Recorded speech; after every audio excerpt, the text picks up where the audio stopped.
Imaginez, on sonne à votre porte, c'est la police. Motif de l'arrestation.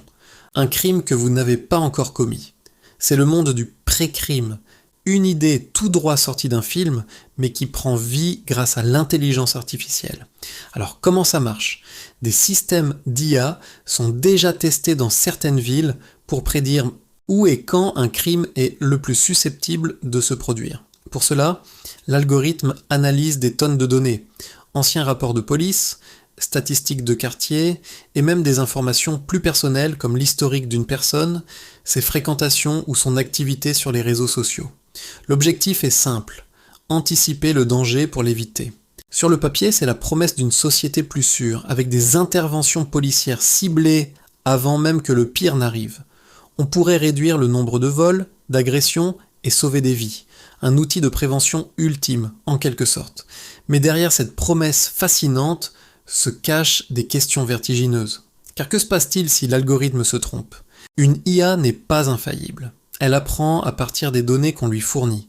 Si ces données sont biaisées, ses prédictions le seront aussi. Par exemple, si une IA est nourrie de données montrant plus d'arrestations dans un quartier défavorisé, elle pourrait finir par cibler injustement ses habitants, créant un cercle vicieux de surveillance et de suspicion. On parle ici de nos libertés les plus fondamentales. Être suspecté sur la base d'une probabilité, c'est un peu comme être jugé coupable avant même d'avoir agi. Où est la présomption d'innocence dans tout ça ? La machine peut-elle vraiment comprendre le contexte humain, le libre arbitre, le fait qu'une personne peut changer ? Le risque est de créer une société où la surveillance est permanente et où chacun est un suspect potentiel, fiché et évalué par une machine froide. La vraie question est donc la suivante. Jusqu'où sommes-nous prêts à aller pour la sécurité ?